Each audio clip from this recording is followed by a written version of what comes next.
Hi, my name is Nadia Sidorova. I work at the Department of Mathematics at UCL, and I do research in probability.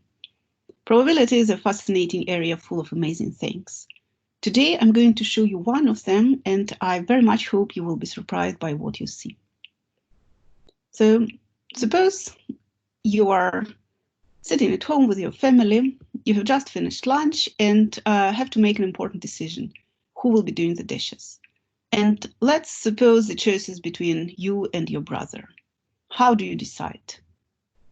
Of course, you can just toss a coin, but this method has a clear disadvantage. It's just too fast. It will throw one of you into the misery too soon. So instead, you get a die, a fair die, and you decide to play the following game. So you roll this die, and each of you picks a particular combination of three numbers, which you would like to occur in a row. So you are waiting for the combination 4, 5, 6 to occur in a row. And your brother is a bit more adventurous, so he decides to wait for the combination 6, 6, 6 to occur in a row. So you passionately play this game for a few minutes because the stake is clearly quite high. And after a while, the die rolls 4, 5, 6 consecutively, which means you have won. Your brother, naturally disappointed, retires to the kitchen, but you don't feel bad about it because the game was clearly fair, right? So every number on a die had an equal chance to occur. However, you're still excited about the game, and having lost your brother as a game partner, you have no other option but to play against the computer. So you write a computer code. I have written one for you. Let me share it with you. So like this one. This code generates random integers between 1 and 6 and stops whenever one of the combinations 4, 5, 6 or 6, 6, 6 first occurs. And it reports you win or you lose accordingly. So you run it for several times and you start getting a strange feeling that perhaps you win a bit more often than you lose. Surprised by that, you change your script a little bit. Now it runs for a million of times and it computes the frequency of stopping at 4, 5, 6 or 6, 6, 6, which you would expect to be 50-50, right? And the shocking answer is that it doesn't seem to be 50-50, but rather you, with the combination 4, 5, 6, win in 55% of the cases. So how come the game, which seemed perfectly fair, turned out to be unfair at the end? So before trying to answer this question, let's look at a much easier question. So suppose we simply roll a die 4 times.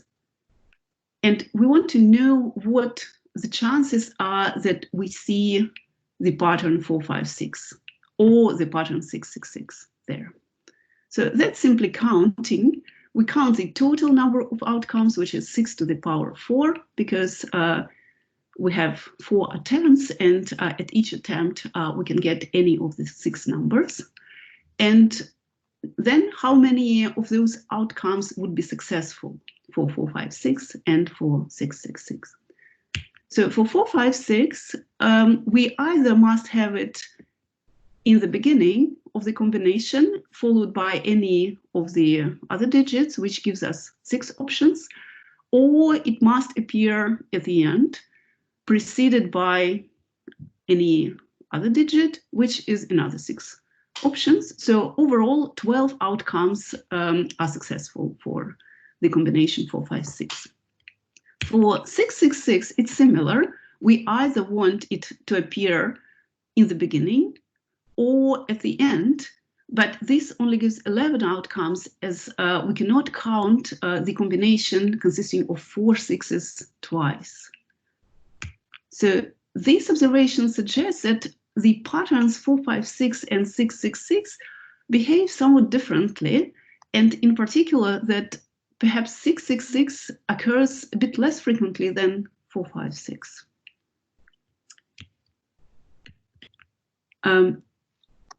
Can we quantify it? Can we say how long do we need for each to wait for each combination to occur? So again, we just add a few lines to our previous script and compute the waiting time of the combination averaged over 1 million of trials. And the answer, so a typical answer that we would get is this.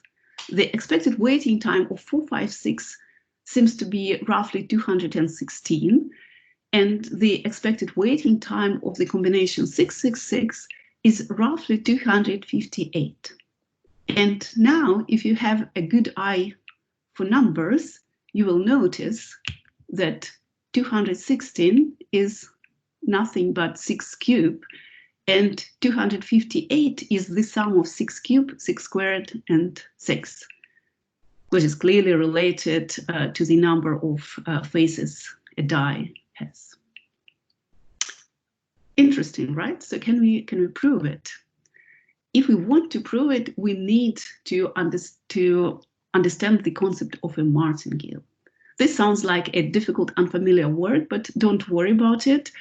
The most natural way of thinking about martingales is in terms of fair games. So suppose you play the following fair game. So your initial capital at time 0 is x naught, and then your capital at days 1, 2, 3, and so on will be denoted by x1, x2, x3, and so on. So when would we call such a game fair? Let's think.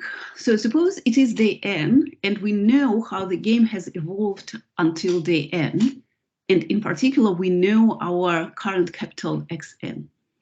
What we don't know is how much we'll have tomorrow. So we don't know the value of xn plus 1.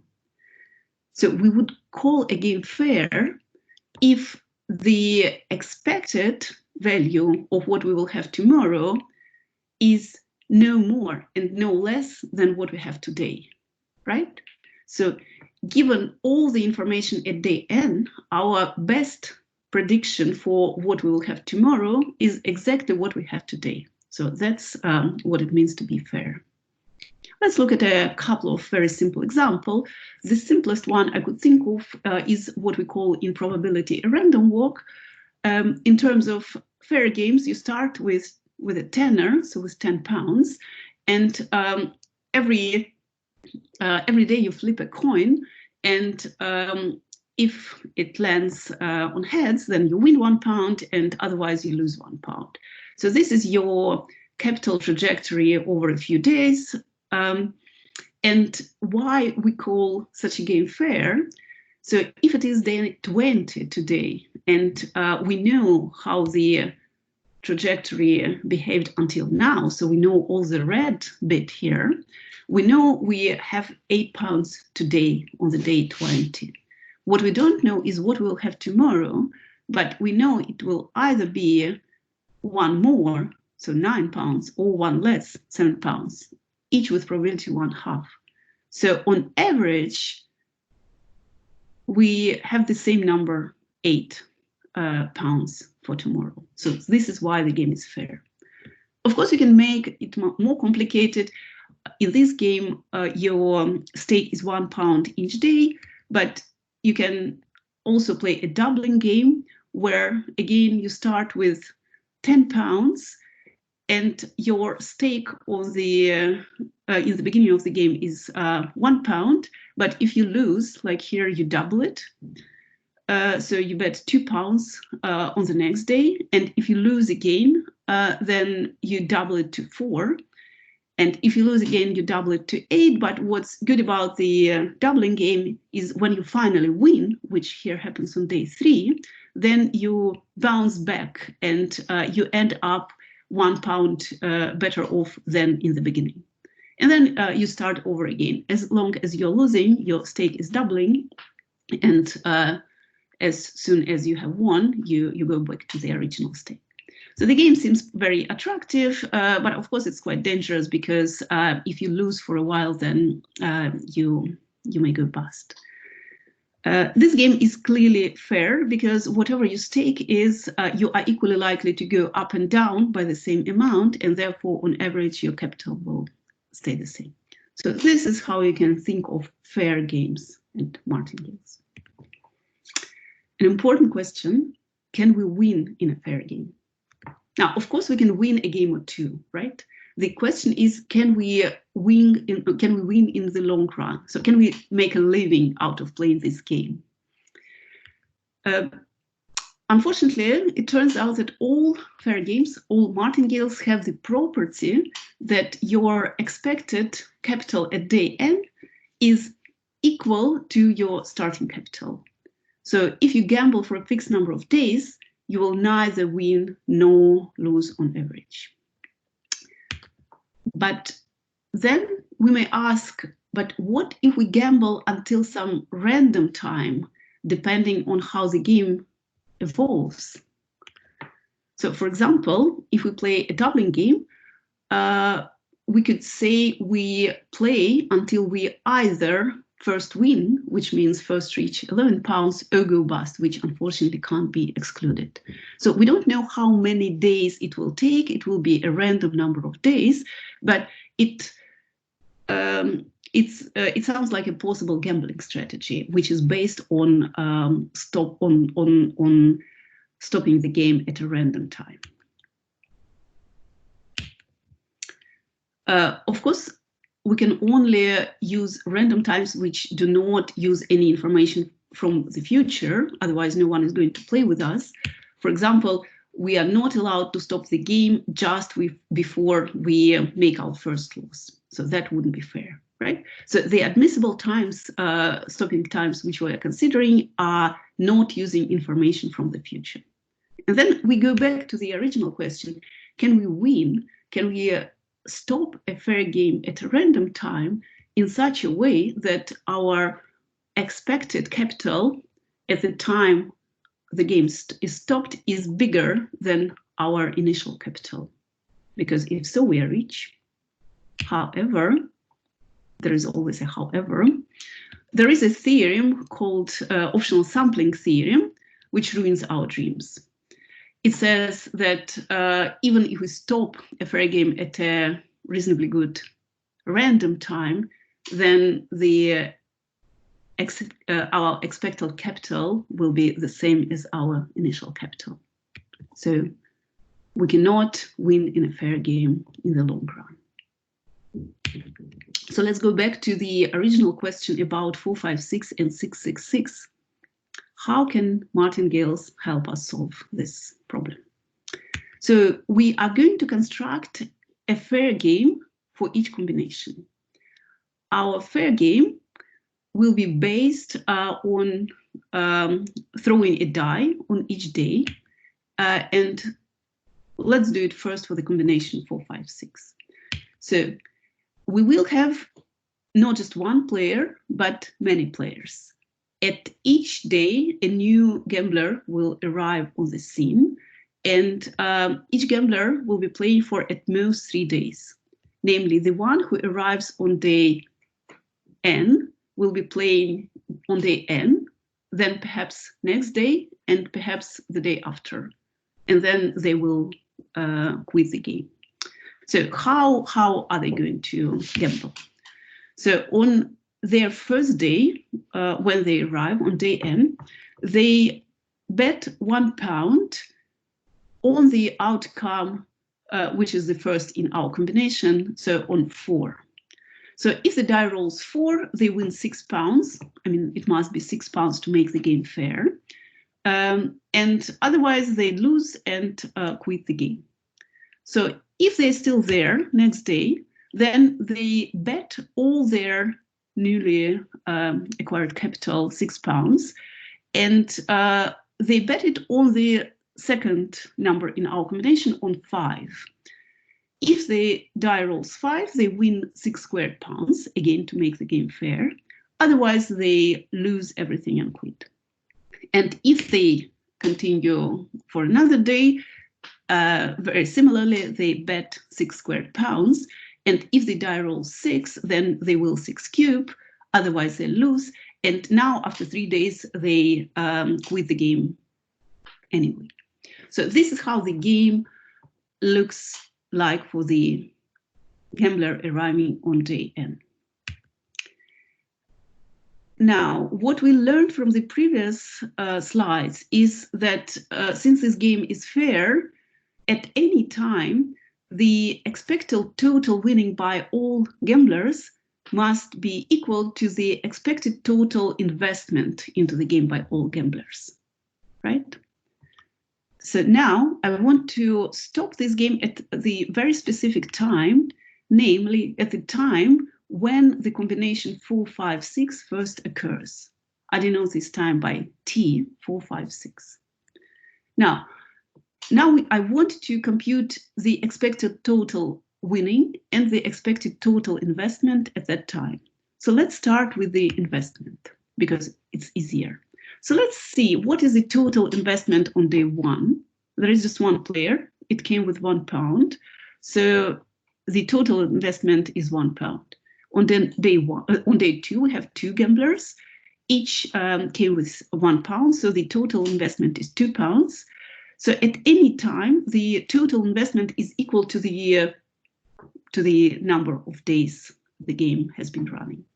So since our time is T456, it means the expected total investment will be the expected value of this time.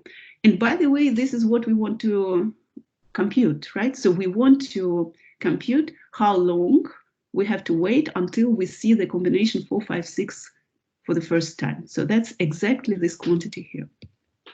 On the other hand, what is the expected total winning at that time? So you see, I have written a sum here. This sum corresponds to summing over all gamblers, right? So you see, something special happens for the last 3 of them. But let's look at the first ones first. So what happens to the first gambler, the one who arrived on day 1? We know that for each gambler, when the game is over, they are sitting there either with 0 or with 6 cube pounds. And 6 cube is possible if and only if during their 3 days of gambling, they observe 4, 5, 6 to occur, which is clearly not the case for the first guy, right? Because the combination 4, 5, 6 has occurred during the last 3 days. So this means we know for sure the first guy has lost and his winning is 0 or her. And the same argument works for all guys except the last 3, because for all of them the game is over and they haven't experienced the combination 4, 5, 6. So it's 0 for all of them. Now let's look at the second class guy. He or she is a lucky one because it's during their time the combination 4, 5, 6 occurred first. This means they pocketed 6 cube pounds. Very nice. Now, how about the second last guy? Their game has not finished yet. They are into the second day of gambling, and they wanted to see the combination 4, 5 during the first 2 days. But what they saw was 5, 6, right? Because we know the last 3 digits, the last 3 outcomes were 4, 5, 6. So not what they wanted to see at all, which means they lost. And similarly for the last guy, he or she wanted to see the number 4 on their first day, but we know this number on the die was 6. So this gambler has lost as well. So since we know that the total investment is equal to the total winning, we know that the expected waiting time for the combination 4, 5, 6 is simply 6 cube coming from the third last gambler. Very nice. Now, what's different for 666? I will construct a slightly different game, but it will be very, very similar. It's just that all gamblers use now the number 666 on their 3 days of gamblings. So each of them wants 6 on the first day, 6 on the second day, and 6 on the last day. Now I want to stop this game at the time, which I denote by T666, when this combination 666 first occurs. It is still true that the expected total winning is equal to the expected total investment. It is still true that the expected total investment is simply the average waiting time for 666. What is going to change is the expected total winning. Let's look at the last line here. Actually, nothing is going to change for the first guys. For them, the game is over, and 666 did not occur during their time of play. Nothing is going to change for the lucky gambler, who is the third last. They have won. They have got 6 cube. But the difference will come from the last 2 gamblers. The second last guy, during their 2 days of gambling, has experienced the combination 6-6, which is exactly what they wanted to see, right? Which means they are still in the game. They're sitting there with 6 squared pounds. And similar for the last one, we know the last 3 outcomes were 6-6-6. In particular, the first outcome for this last guy was 6, but they are happy with this, right? That's what they want to see on the first day. So which means they have not lost. They are sitting there with 6 pounds. And this means the formula for the average waiting time for having the combination 6-6-6 is a bit bigger than in the previous case. It's 6 cubed plus 6 squared plus 6. And we have now proved it. So now I have a couple of questions to you. The first one is, what do you think is the average waiting time for the combination 6-4-6? You can use exactly the same logic as we did for the combinations 4-5-6 and 6-6-6 to answer this question. And the second question is, can you find a combination for which the expected waiting time would be 6 cubed plus 6 squared? Okay, so this is the end of the video. I hope you enjoyed it. If you have any questions, please get in touch. And thanks for watching.